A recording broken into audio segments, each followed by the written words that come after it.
여러분 안녕하십니까. 설 연휴를 앞두고 민심 잡기에 나선 여야는 탄핵 정국 속에 오늘도 공방을 이어갔는데요. 오늘은 송국건 평론가 그리고 더불어민주당의 김진욱 전 대변인과 함께 전국 상황 짚어보도록 하겠습니다. 두 분 어서 오십시오.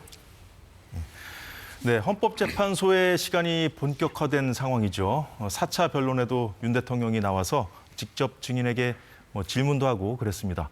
계엄 이후의 담화에서는 계엄이 국민에게 거대 야당의 패악을 알려서 멈추도록 경고하기 위한 차원이었다. 이렇게 말했던 윤 대통령. 이번에는 계엄의 목적이 주권자인 국민에 대한 호소였다고 했습니다. 계엄 선포의 이유는 야당에 대한 경고가 아니고요. 주권자인 국민에게 호소해서 엄정한 감시와 비판을 해달라는 것이지 야당에 대한 경고는 아무리 해봐야 소용이 없습니다. 실무급의 영관급이나 위관급 장교들이 다 정치적 소신이 다양하고 어떤 반민주적이고 부당한 일을 지시한다고 할 때 그거를 따르지 않을 것이라는 것은 저희들도 다 알고 있고 그런 전제 하에서 이런 그 비상계엄 조치를 하고. 네, 송국건 평론가께 먼저 여쭤보겠습니다.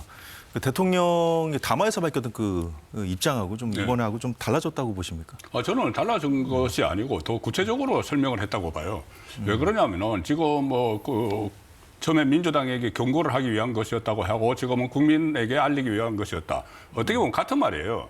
제가 그래서 12.12 그 담화 내용을 이 부분을 살펴보니까 이렇게 연결이 됩니다. 어떻게 되냐면은 현재의 망국적 국적 마비 상황을 사회 교란으로 인한 행정사법의 국가 기능 붕괴 상태로 판단해서 계엄령을 발동한다고 하고 그다음에 뭐라고 하냐면은 그 목적은 국민들에게 거대 야당의 반국가적 패악을 알려서 이를 멈추도록 경고하는 것이었다. 그러니까 야당의 패악을 국민들에게 알린다는 거예요. 그러니까 그 말을 한쪽만 떼놓고 이야기를 하면은 야당에게 경고를 하는 것이다. 이렇게 또 볼 수 있고 야당의 패악을 국민에게 알리는 것이다. 결국은 저는 같은 말이라고 봐요. 그래서 야당에게는 좀 경종을 울리고 국민에게는 좀 경각심을 울리기 위해서 비상계엄령을 발동했다. 저는 한 맥락으로 보는 것이지. 이게 그때 12.12 담화와 지금의 어제 그 헌재에서의 발언이 맥락이 어긋난다고는 보지 않습니다. 자, 김진욱 대변인은 이 부분 어떻게 보셨습니까? 저는 그 윤석열 대통령의 책임 회피성 발언으로 이 계엄의 목적이 일부 바뀌었다 이렇게 평가를 합니다.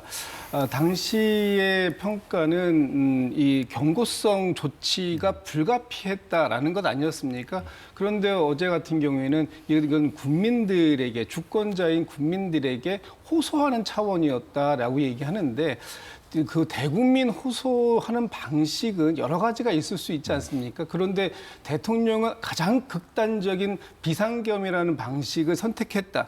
이것을 갖다 국민들이 어떻게 호소로 이해할 것인가?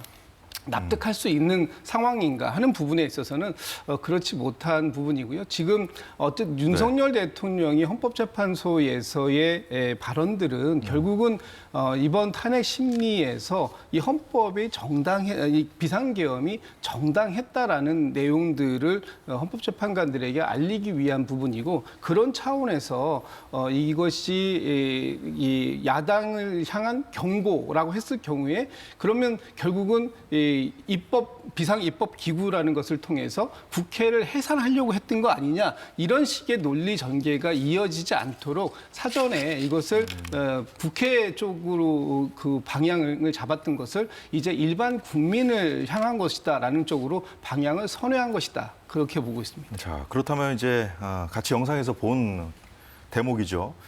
젊은 장교들이 정치적인 소신이 다양히 있고 또 어떤 반민주적이고 부당한 일을 지시한다면 따르지 않을 거라는 그런 전제하에서 했다. 이 발언은 어떻게 들으셨습니까?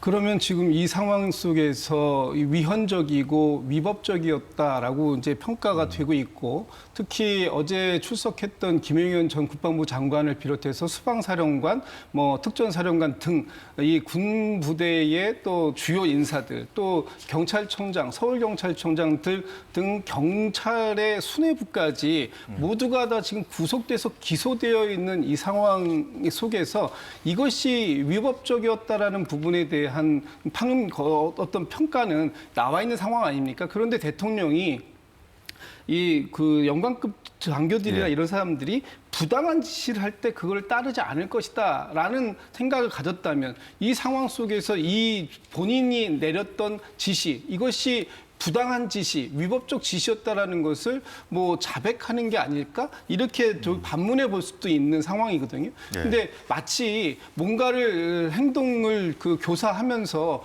넌 내가 아무리 이렇게 얘기해도 너는 그걸 하지 않을 줄 알았어. 뭐 이런 식의 그 논리인데 과연 이런 논리들이 어제 헌법재판관들의 이 어떤 이 유죄 취지의 심증을 깰 수 있는 그런 효과적인 방법이었을지는 잘 모르겠습니다. 예. 뭐 대통령 본인이 이제 스스로 나와서 한 발언이기 때문에 본인이 뭐 부당한 지시를 내렸다는 취지에서 본인은 그렇게 하지는 않았을 텐데 아니죠. 어떤 맥락으로 보십니까? 네, 이거는 부당한 지시를 하지 않았다는 이야기죠. 부당한 지시를 했으면은 그 부당한 지시를 하면 군이 따르지 않을 것을 알고 있었다. 그 부당한 지시를 하지 않았다는 이야기고 이 이야기는 뭐냐면 김용현 그 전 장관이 그 전에 처음에 민주당에서 그 계엄령을 내릴 것이라고 이야기를 했을 때 국회에서 이야기했지 않습니까? 지금 시대가 어느 시대인데 만약에 우리가 계엄을 한다고 해서 군인들이 다 따르겠느냐 이런 이야기를 했지 않습니까? 그런 이야기를 했는데도 결국은 비상계엄령을 발동을 했어요. 발동을 한 거는 그러니까 예를 들어서 이 정말 대한민국을 계엄 정국으로 만들어서 장기전으로 이렇게 끌고 가려고 하고 정말 뭐 그 국회를 마비를 시키고 뭐 이런 상황까지 가면은 따르지 않을 거 아니냐, 안 따를 거다. 그런데 지금 윤석열 대통령은 계속 이야기하는 것이 그까지 가는 것이 아니고 민주당이 국정을 마비시킬 정도로 이 입법 폭거나 이런 걸 하고 있으니까 그걸 국민에게 알리기 위해서 국민에게 경각심을 일깨우기 위해서 하는 것이기 때문에 그 만약에 이게 장기화돼서 정말 계엄 정국으로 간다고 결심을 했으면은 불법적인 일들도 막 지시를 했겠죠. 그런데 그 선까지 안 넘어갔다는 이야기를 하는 겁니다. 그 선까지 넘지 않았다. 결국은 뭐 끌어내라는 지시를 실제로 했고 이행을 했느냐 안 했느냐 또 뭐 실탄이나 뭐 이런 부분들 여러 가지 당시에 이제 계엄 그 당시에 있었던 그런 여러 가지 파생되는 일들에 대해서도 지금 그 진술이 지금 엇갈리고 있는 거지 않습니까? 그러니까 결과론적으로 그 당시에 어떤 행위가 완성이 됐느냐 하는 부분은 사실은 전 중요하지 않다고 봅니다. 왜냐하면 대통령께서 당시에는 뭐 2시간짜리 계엄이 어디 있느냐 이런 말씀을 하셨어요. 그런데 지금 어제 헌법재판소에서 이 변론 과정에서 나오는 얘기들을 보면 많은 부분들이 2시간 안에 이것을 끝내겠다라고 예정된 게 아니다라는 것들이 나와 있는 거 아닙니까? 예를 들면은 김용현 전 국방부 장관이 이 지금 최상목 권한대행에게 줬다라는 그런 쪽지, 그 쪽지의 내용도 그 내용을 살펴보면 거기에 비상입법 기구를 만들 준비하고 거기에 들어가는 예산을 준비해라 이렇게 얘기하고 있습니다. 만약에 2시간짜리고 이게 단순한 경고성이었다면 굳이 예산을 왜 준비를 해야 되는가? 어떤 실행 그 능력을 갖고 있지 않고 당시 다만 형식적인 부분을 갖추기 위한 것이다라고 얘기한다면 굳이 이렇게 예산을 세우라고 쪽지를 주거나 하는 이런 행위들은 없었어도 되는 그런 불필요한 행위였는데 이런 것까지 했다라는 것은 사실 지금 그 윤석열 대통령 측이 주장하고 있는 논리를 본인 스스로가 뭔가 좀 모순적인 논리로 얘기를 하고 있는 것이 아니냐 이렇게 볼 수밖에 없는 거죠. 지금까지는 이 탄핵 정국이 이렇게 전개가 되는 과정을 보면은 일단은 그 수사당국 검찰을 비롯해서 수사당국에서 수사한 내용하고 언론에 취재해서 보도한 내용으로 지금 다 구성이 돼 있어요. 지금까지 그렇게 구성이 돼서 그걸 가지고 헌재가 심리를 시작을 했고 지금 말씀하신 비상입법기구 이것도 뭐 수사 단계나 아니면 언론에서는 계속 그렇게 주장을 했죠. 이게 또 야당에서도 이게 제2의 국법이냐.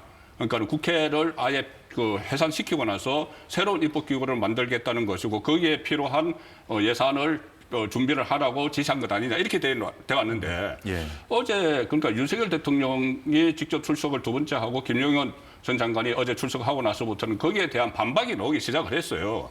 이게 그 어떤 그 국회를 대체하는 기구가 아니고 지금 김용현 전 장관 이야기는 기재부 안에 지금 우리 헌법에 보면은 이 긴급재정명령권이라고 있거든요.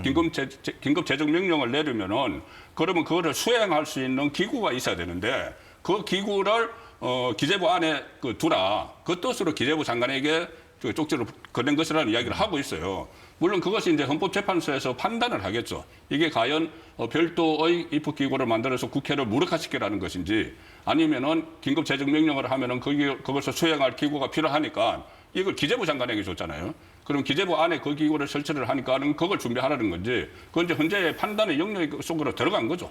예. 네, 제가 이 부분에서 하나만 좀 사실관계를 좀 정리하면 어제 헌법재판소에서 굉장히 의미 있었던 일은 뭐였냐면 지금 요 기재부 장관에게 준 쪽지, 이 쪽지의 그 존재를 명확하게 인정했고 이것을 증거로 채택했다라는 것입니다. 그동안 윤석열 대통령 쪽에서는 이 쪽지를 준지 내가 썼는지 누가 썼는지 모르겠다. 그리고 이런 걸 준 적이 있는지 잘 모르겠다고 했는데 결국 어제 김영현 장관의 답변에서 이 부분에 대한 내용을 자기가 썼고 그리고 이것이 전달된 것까지도 맞다라고 하면서 사실 이 부분은 헌법재판소에서 이미 증거가 채택이 됐다는 거고요. 또 한 가지는 기재부 안에 이 긴급 재정 입법권이라는 표현을 어제 쓰시던데 소위 긴급 재정 명령이라는 것을 만약에 필요로 한다면 이거는 별도의 부서가 필요한 게 아니에요. 그냥 기재부가 그 긴급 재정 명령을 기한해서 그걸 대통령이 시행하면 되는 겁니다.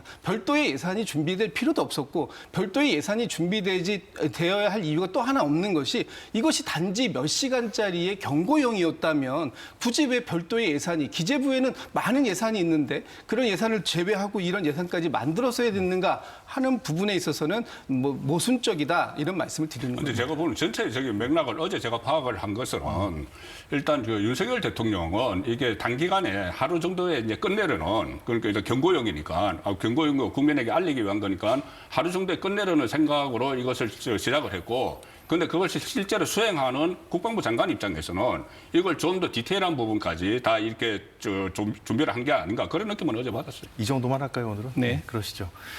네, 헌법재판소에 증인으로 나와서 피청구인인 대통령과 대면했던 김용현 전 장관의 발언도 짚어보겠습니다. 김 전 장관은 윤 대통령이 비상계엄 당시 의원들의 국회 출입을 막도록 지시한 적이 없다면서 윤 대통령이나 자신이나 국회에서 의원들을 끌어내라고 지시한 적 없다고 주장했습니다. 윤 대통령 측 대리인은 요원을 빼내라고 한 말을 야당이 의원을 빼내기로 둔갑시켰다는 주장도 펼쳤는데요. 영상 보겠습니다. 증인이 특전사 특전사령관 곽정근으로부터 국회 내 상황을 듣고서 너무 혼잡하다는 보고를 받고 사상자가 생길 수 있다는 판단에 의원이 아니라 요원을 요원을 빼내라고 한 것을 김병주 국회의원이 의원들 빼내라는 것을 둔갑시킨 것이죠. 네, 그렇습니다.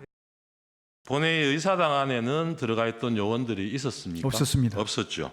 그리고 의원들이 아니고 요원들일 것 같으면 이 군인들이라는 얘기잖아요. 그렇습니다. 그러면 철수하라고 그냥 말로 지시하면 되지 뭘 끌어냅니까? 예, 그런데 계엄 직후에 곽종근 전 사령관이 민주당 김병주 의원과 만나서 계엄 당시 상황을 말할 때도 요원이란 표현이 나오긴 했습니다. 전임 장관으로부터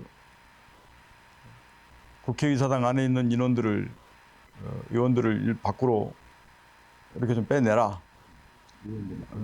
지시를 국회의원들을요. 예, 본회의장에 있는 국회의원들을 밖으로 끌어내라. 예, 그 지시를 받았는데 네, 보신 대로 곽종근 당시 사령관 요원으로 들리는데 뭐 의원으로 들리십니까? 여튼 이렇게 하니까 김병주 의원이 다시 그게 국회의원이냐고 묻자 예라고 했어요. 예라고 했고 국회의원들을 밖으로 끌어내라는 지시였냐고 다시 한번 물어봅니다. 그래서 그렇다고 답하는 장면까지 봤고 자 이와 관련해서 또 국회 측 대리인이 요원이 군인이었다면 그 대통령 주지사들 군인이었다면 철수하라는 표현이 맞는 거 아니냐? 빼라는 표현보다 철수하라는 표현이 맞는 거 아니냐? 이 내용까지 봤습니다. 지금 좀 전에 자료 화면으로 나왔던 부분들은 그 12.3 비상계엄이 해제되고 예. 아마 그 바로 다음 날인가로 제가 기억이 되는데요. 그 당시에 그 곽종근 사령관이 요원이라는 표현을 지금 쓰긴 쓴 것 같습니다. 다만 그 과정 속에서 김병주 의원이 정확하게 다시 한번 물어보는 네. 상황인 거잖아요. 국회의원을 얘기하는 게 맞느냐라고 얘기했을 때 예라고 대답을 합니다. 머뭇거림이 없습니다. 그리고 김영현 전 국방부 장관은 이 윤석열 대통령과 특전사령관, 또 윤석열 대통령과 경찰청장, 윤석열 대통령과 수방사령관이 전화 통화를 하는 과정 속에서 당사자가 아닙니다. 전화문으로 들었을 수도 있을지는 모르겠습니다만 그 자리에 같이 있었는지 제가 모르기 때문에 그렇지만 어쨌든 대통령과 직접 통화한 당사자가 어제도 국회의 국정조사 특위에서 곽종근 사령관이 나와가지고 정확하게 얘기를 합니다.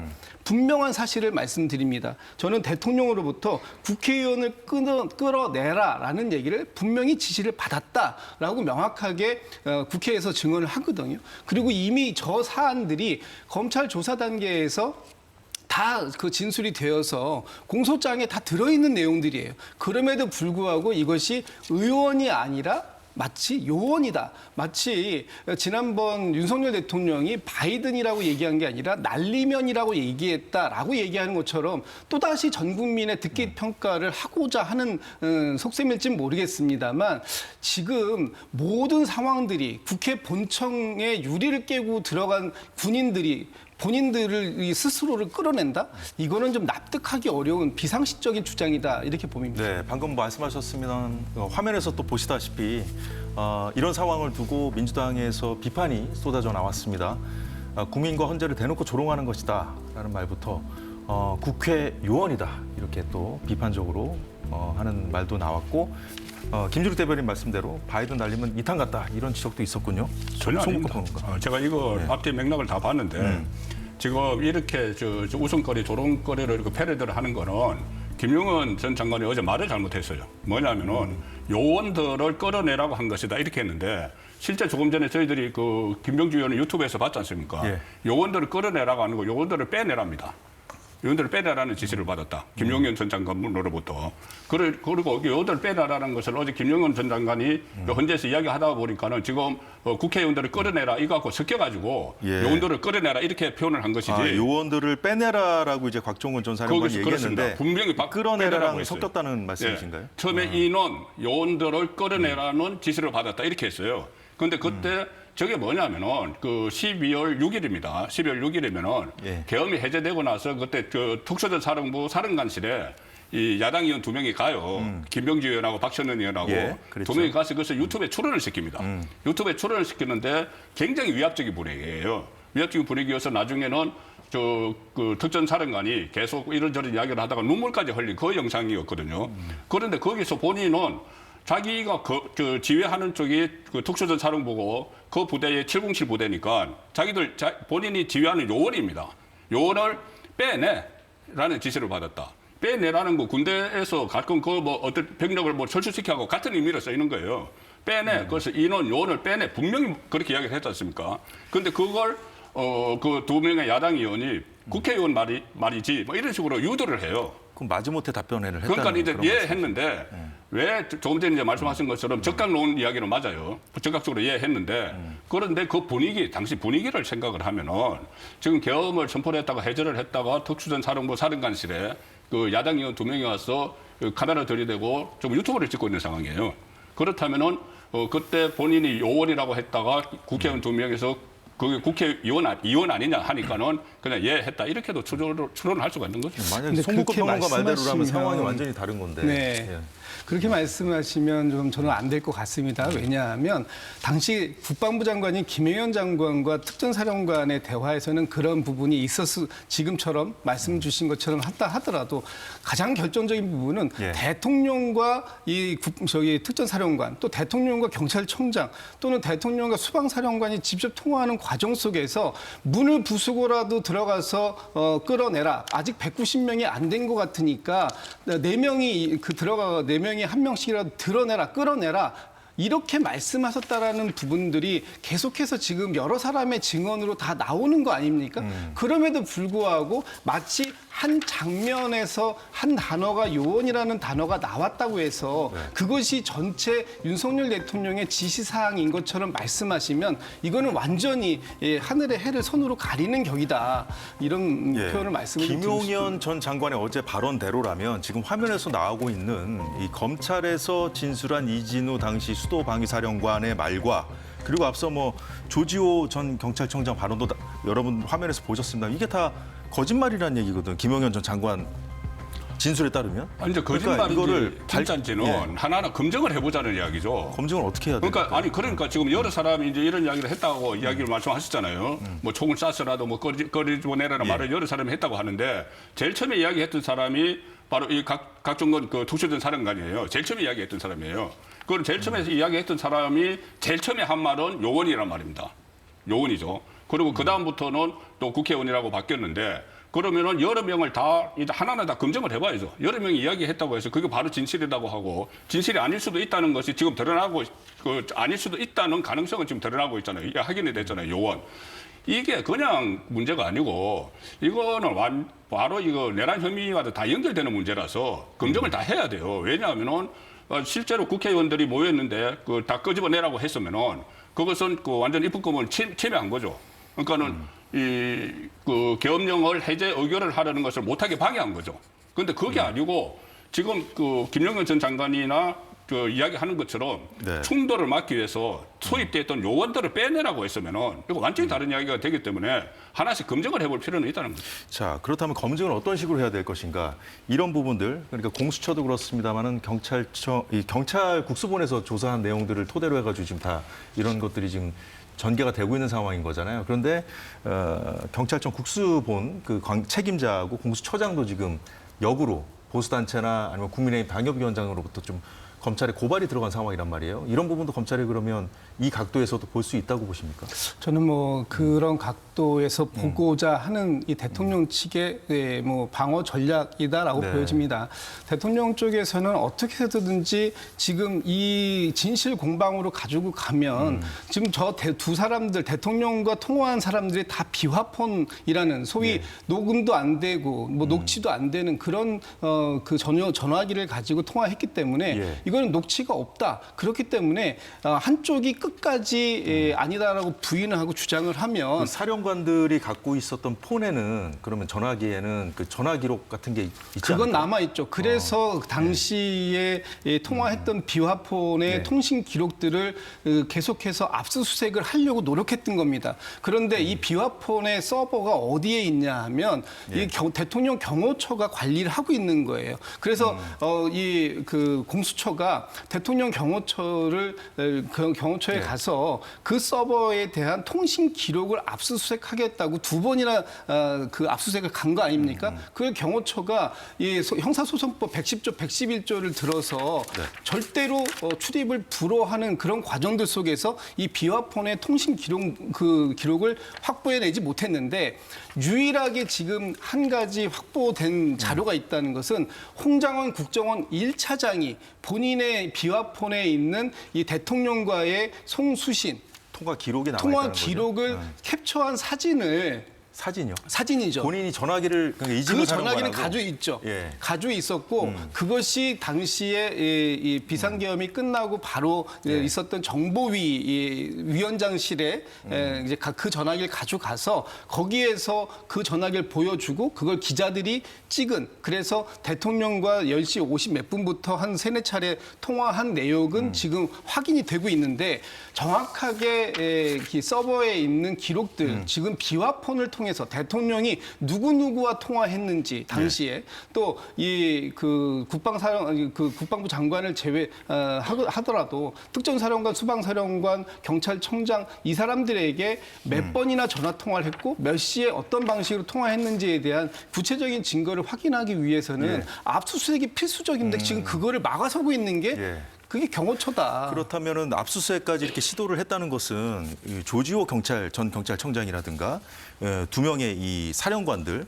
본인들 개인 그 핸드폰을 갖고 있을 거 아닙니까? 거기에 통화 그렇죠. 기록은 네. 다 확보를 했다는 뜻일까요? 대통령과 통화한 기록. 글쎄, 그 수사가 지금 어디까지 갔는지는 모르겠지만 그 통화 내역까지는 확인을 못했지만 네. 그 통화 기록들은 본인 핸드폰은 본인들이 가지고 있을 거 아닙니까? 그 본인들이 가지고 있는 것들을 뭐 비밀번호로 풀어줬다든가 하면은 그 통화 내역은 뭐 확보를 했을 수가 있는데, 네. 그런데 지금 그렇다고 이것이 불확실하잖아요. 비아폰에 대한 기록이 그 안에 있는지, 그 비아폰은 이 녹음은 안 되거든요. 녹음은 안 되기 때문에 통화 기록을 이제 찾자는 것인데, 적어도 기록이 있으니까 이렇게 압수수색까지 하겠다는 그런 뜻으로 봐야 될까요, 우리가? 의미를? 아니 그것은 이제 어떤 진술이 있었겠죠. 그리고 대통령과 통화를 했다는 군 사령관이나 뭐 경찰청장이나 이쪽에 뭐 진술을 근거로 해가지고 그 이제 통화 기록을 대통령의 비아폰을 그 통화 내역을 살펴보겠다고 이제 들어갔다 이렇게 볼 수 있는 것인데. 네. 그런데 조금 전에 그 국정원 차장 같은 경우도 처음에는 뭐라고 했냐면은 본인이 14명의 그 체포 리스트를 여인형 방첩사령관에게 들었다고 이야기를 했어요. 방첩사령관에게 들었다고 하고 그 다음에 윤석열 대통령과의 통화 내역을 이제 공개를 한 겁니다. 그것과 상관이 없어요. 이것은 그 14명 명단은 방첩사령관에게 전해드렸다고 했는데 이것을 갑자기 이야기한 것은 마치 윤석열 대통령이 본인에게 직접 지시한 것처럼 이렇게 좀 오해를 불러일으킬 수가 있는 거예요.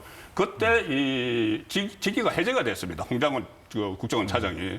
직위가 해제가 된 이유는 본인은 이 명령을 수행 안 해서 그랬다고 하지만은 국정원장 이야기는 그게 아니고 이 최근의 상황을 전부 다 민주당 이재명 대표에게 보고하자는 그런 말을 했기 때문에 그 국정원 안에서 부적절하잖아요. 야당 대표에게 그 국정원 상황을 보고라는 것이.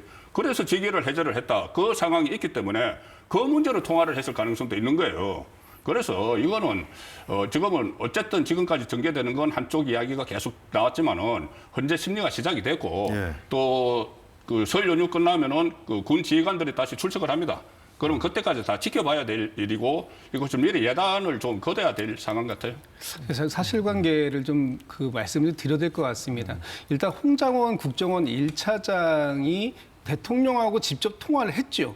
그리고 대통령께서 지금 그 방첩사를 무조건 도와라. 돈이면 돈, 자금이면 자금, 인력이면 인력, 무조건 도와라. 그러면 앞으로 국정원에게 대공 수사권이고 뭐고 다 주겠다. 이런 통화가 끝나고 난 이후에 도대체 무엇을 도와주면 되느냐라고 홍장원 1차장이 방첩사령관에게 전화를 한 거예요. 그러니까 방첩사령관이 14명의 명단을 불러준 것이고요. 그러면 이것이 대통령의 지시입니까? 아닙니까? 대통령이 구체적으로 14명의 이름을 부르지 않았다고 해가지고 그럼 지시한 게 아닌 겁니까? 방첩사령관이 도와달라는 한 건 다 도와주라고 얘기했다면 그리고 그것을 옆에 있는 방첩사령관이 다음 통화에서 14명의 명단을 불러줬다면 이것은 대통령의 구체적인 지시가 있었다라는 것을 보는 게 합리적이라는 것이죠. 지금 두 분 말씀하시는 거 보니까 여튼 그 이제 전원이잖아요. 어쨌든 그 홍장원 전 차장이라든가 뭐 다른 사령관들 전원이기 때문에 이걸 확인하려면 일단 구체적으로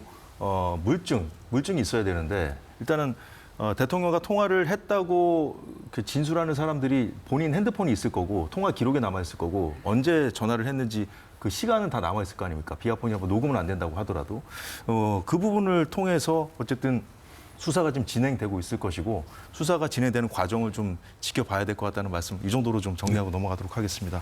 자, 어제 헌법재판관들 대통령 측과 김용현 전 장관에게 계엄의 목적이 뭐였냐고 물어봤는데요. 대통령 측과 김 전 장관 모두 부정선거 의혹을 재차 언급했습니다. 계엄의 목적은 거대 야당의 경종을 울리고 부정선거의 증거를 수집하기 위한 것. 이렇게 정리하면 됩니까? 부정선거에 대한 증거를 수집한다는 것보다 부정선거에 대한 실체를 제대로 파악을 해서 그 부정선거에 대한 그 국민들에게 이게 있었는지 없었는지 정말 있었다면 없었다면 국민 부정선거 없으니까 걱정하지 마세요라고 얘기하면 될 것이죠. 이러한 목적을 위해서 비상계엄을 선포할 수 있다 이렇게 생각을 하시는 거죠. 그 비상계엄 요건은 네. 대통령님께서 판단하시는 것이기 때문에 알겠습니다. 그 요건에 대한 것은 대통령님 몫이라고 생각합니다. 자, 일단 이미선 재판관과의 문답을 있었던 상황을 우리가 영상을 봤는데 이 흐름, 영상에서 나온 이 흐름을 어떻게 보셨습니까? 일단 대화의 흐름을. 그 이번에 그 윤석열 대통령의 12.3 비상계엄에서 군인이 출동한 곳이 두 곳입니다. 예. 하나가 국회고 또 한 곳이 중앙선거관리위원회인데 저희가 중앙선거관리위원회는 도대체 왜 갔는가라는 부분이 납득이 안 갔다고 얘기를 했었어요. 그랬더니 그 대통령과 예. 지금 김혜윤 장관의 발언은 부정선거에 의혹이 있다. 그러니까 이 의혹을 규명해 보려고 갔다라는 것이고 그 의혹을 왜 군인이 가서 의혹을 규명하려고 합니까? 저는 도저히 납득할 수 없는 부분이고요. 예. 지금 중앙선거관리위원회에 단지 이 서버를 확보하러 간 것이 아니고 지금 뭐 방금 전에 자료 영상도 나옵니다만 예. 군인들이 중앙선거관리위원회의 직원들의 휴대폰을 압수하고 이런 과정들, 이런 여러 가지 것들이 지금 벌어지고 있었던 이 상황들이 과연 당시에 이 비상계엄의 목적하고 맞는 것이냐. 그러니까 비상계엄이라는 것이 목적이 명확하게 정해져 있지 않습니까? 네. 전시, 사변, 그리고 이에 준하는 국가 비상사태, 이런 세 가지 그 상황이 아니면 비상계엄이 이루어질 수 없는 요건이에요. 그럼에도 불구하고 과연 지금 중앙선거관리위원회를 찾아가가지고 부정선거를 확인하는 것이 국가 비상사태와 맥이 닿는 것이냐 하는 부분에 있어서는 도저히 납득할 수 없는 부분이다. 그리고 지금 선거관리위원회가 계속해서 협조를 안 했다라고 하는데 사실 선거관리위원회는 사실상의 협조를 다 했습니다. 국가정보원에서 얘기하는 보안 협조도 다 했고요. 또 지금 이 기사에도 나오는 거 보면 선거관리위원회에 대한 압수수색도 여러 차례 있었습니다. 그런 걸 통해서 과연 이 부정선거 의혹이라는 부분들을 해소할 수 있었는데도 불구하고 비상계엄까지 가는 것이 이것이 맞았는가 하는 부분에 대해서 헌법재판관들께서는 아마 판단을 하실 것 같고요.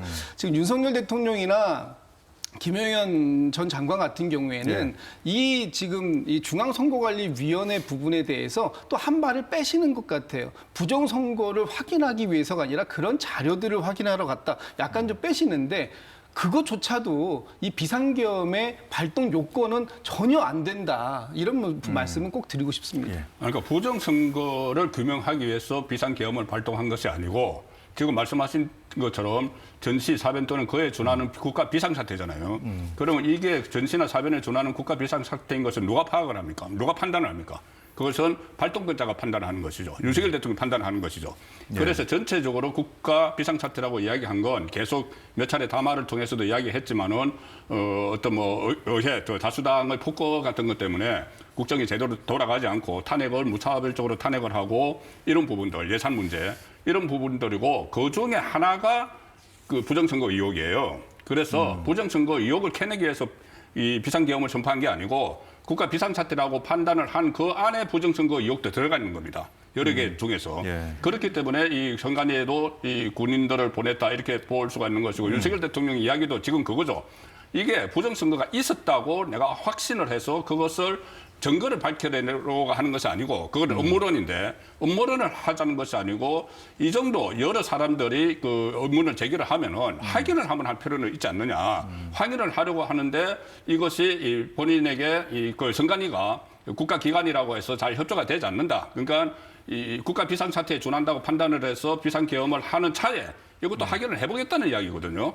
그리고 이게 저도 사실 이 그동안 부정선거에 대해서는 저 국가 시스템을 믿기 때문에 굉장히 부정적이었어요. 그런데 최근에 어떤 뭐 여론이나 민심 같은 거 이런 것을 흐름을 보면은 이것도 그래 이거 음모론이 그 어떤 부정선거가 있었다는 게 아니고 이 정도 국가적 논란이 되고 화두가 되면은 살펴볼 필요는 있지 않느냐. 그래서 일단 기구를 만들 필요도 있다. 그리고 최근에 수원지검의 부장검사가 검찰의 내부망에 올렸어요. 이플러스에. 윤석열 대통령 같은 경우는 이게 국가 최고 지도자니까 여러 가지 정보를 접할 거다. 국정원이든 뭐든. 그래서 거기에 판단을 해서 뭔가 부정선거 의혹이 있다고 했기 때문에 이 비상계엄의 그 원인 중에 하나를 그걸 넣었으므로 그러면 이참에 그런 모든 국민의 의혹을 해소하기 위해서라도 이것을 한번 수사를 해볼 필요는 있다는 의견을 지금 이플러스에까지 냈어요. 그래서 저는 윤석열 대통령도 이야기를 했지만은 저도 부정선거에 대해서 부정이었지만은 지금 이 정도 되면은 정말 국민들의 의혹을 씻기 위해서 조사 기구를 한번 만들 필요가 있다고 봅니다. 지금 이제 윤석열 대통령이 증거를 잡으러 간 게 아니다 이렇게 말씀을 하시는데 그렇지 않죠. 군인들이 저기에 지금 수십 명이 들어가가지고 서버실로 곧장 가가지고 어떤 그런 확인을 하려고 했던 겁니까? 저 상황 속에서 그 윤석열 대통령이 이런 말씀하시더라고요. 저 중앙선거관리위원회가 독립기구다 보니까 전혀 협조가 안 됐다. 그런데 백혜련 의원이 그 발표한 자료를 보면 2020년 이후에 중앙선거관리위원회에 대한 강제 수사, 소위 압수수색입니다. 이것이 한 180번 정도 있었는데 이 중에서 91%가 160번 정도가 윤석열 대통령이 재임하는 기간 중에 있었다는 거예요.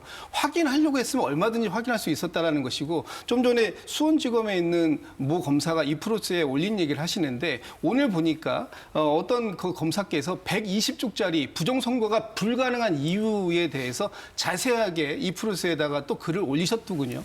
이런 내용들을 보고 또 한 가지 지금 이 국민적 의혹이 이 정도로 커졌으면 확인해야 되는 거 아니냐. 이 정도로 키운 거 누굽니까? 지금 윤석열 대통령과 국민의힘 모든 기성 정치권에서 이렇게까지 의혹을 키워놓은 거 아닙니까? 그래놓고선 이렇게 커졌으니까 이제 확인해보자 이런 말씀하시는 건 굉장히 무책임한 말씀이다. 이런 말씀 드리고 제일 싶습니다. 처음에 이 부정선거 의혹을 제기한 사람은 이재명 대표입니다. 이재명 대표가 성남시장 시절에 그때 박근혜 전 대통령이 2012년 대선에서 승리했을 때 이 부정선거 있다고 2017년까지 이야기를 했어요.